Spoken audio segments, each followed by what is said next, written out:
welcome to the LarpHouse. Actually, I'm not technically in the LarpHouse. I am in London with my family on a family vacation, but I still wanted to put out an episode for you guys. So, we are gonna cover how to make your own temporary tattoos that will survive a LARP.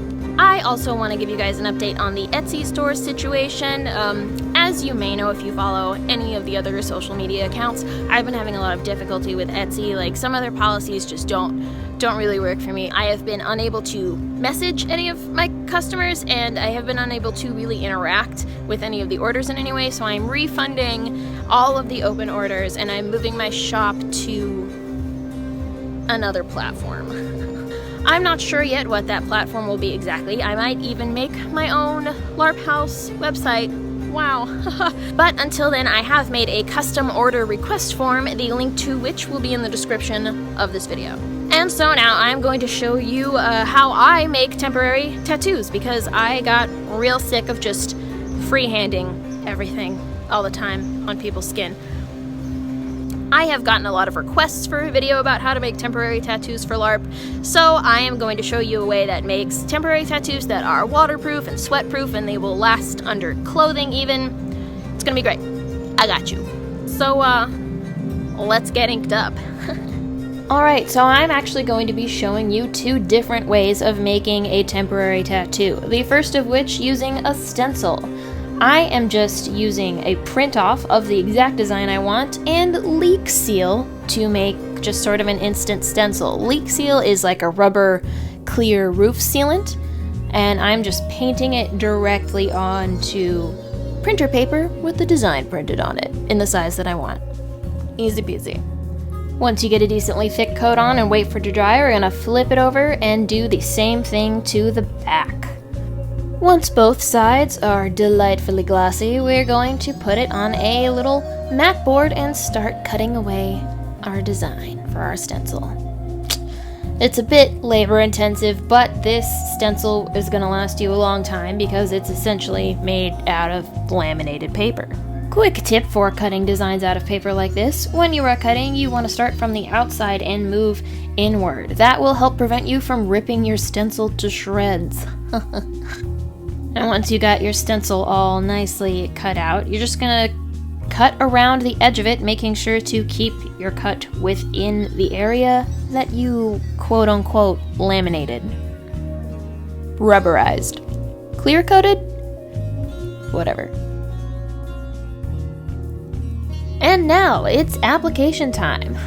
I am using Pro Air ink, which is an alcohol-based makeup that is meant for airbrushes, but I just double layer it when I can to get that color nice and opaque, because it does the job just fine, and it's so much cheaper than buying just a straight alcohol palette. And I'm just placing the tattoo where I want it, figuring out where I want it. I had to tape it in place, and then I just sponged it on with a cotton ball. You have to be kind of careful. You don't want your alcohol ink to be too runny, otherwise it'll be just a big old watercolory looking mess. So maybe let it dry out, thicken up a little bit, and you will get something like this. Now, this stencil method is never going to give you a perfectly clean rendition of your design, but it's great for this sort of distressed, maybe war-torn kind of look. It's perfectly passable. And the last step is to finish it off with a very light layer of foundation. This helps make it look like it's a tattoo that sits under the skin rather than some war paint that is sitting on top. You're going to want to use a foundation that is made for durability. I am using, I believe, Urban Decay's All Nighter or something like that. That foundation.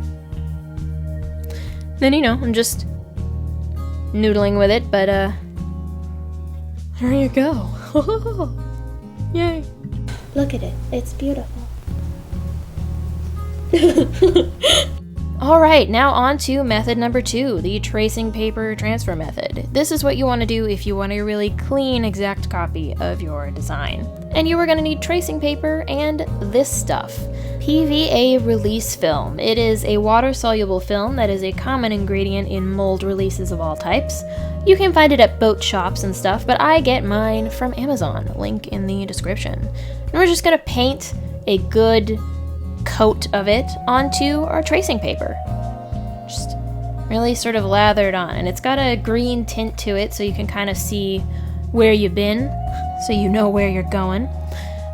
Just make sure to paint a very wide area, bigger than you know your temporary tattoo design needs to be. The purpose of this coating is that once we paint our design on top of it, we can spray water on the opposite side, and you know what, it'll be easier if I show you, so I'll just hold your horses, stay tuned. And now it is time for the actual tracing. I am using the Pro Air ink makeup, the alcohol-based makeup that I talked about in the previous method. I'm just gonna paint the design right on there, right on the tracing paper with the PVA coating.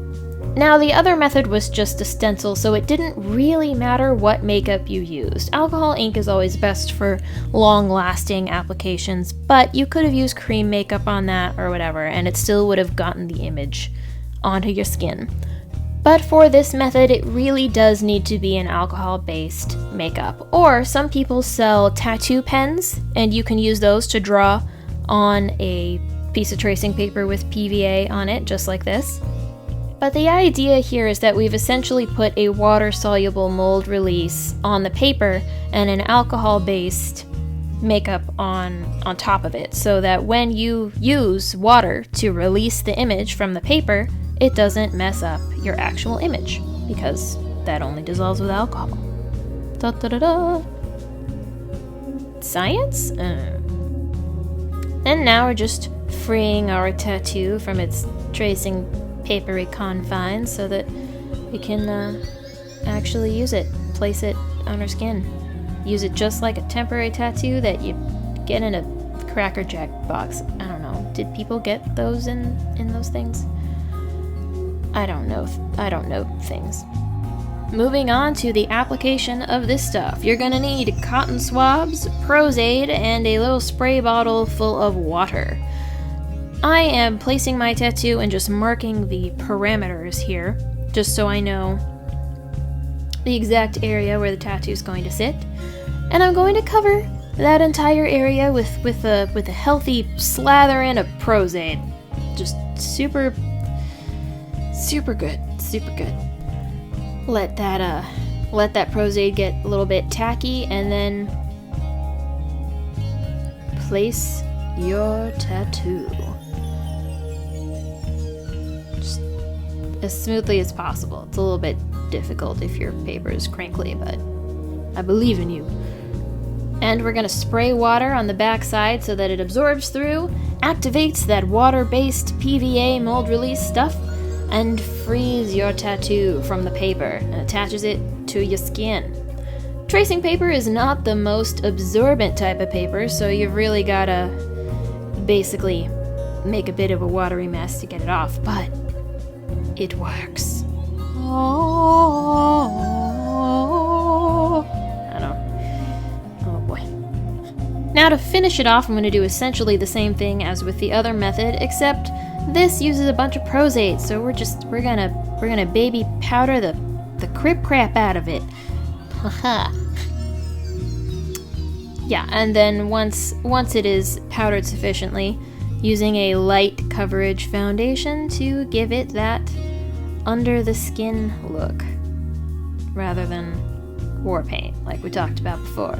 The illusion of being under a layer of skin rather than sitting on top of it. And just getting the little leftover peelies off and powdering it again, finishing it off. You can use setting powder. Baby powder is just what I had on hand. But it's beautiful, and that'll do it. That'll do, pig. Why am I like this? Oh god. That tattoo that I put on myself lasted for days. Even when I scrubbed it and everything, you have to use 99% alcohol pretty much to take it off. And remember, if you use 99% alcohol on your skin, it can dry your skin out. So although it is harmless, I would definitely use a moisturizer afterwards.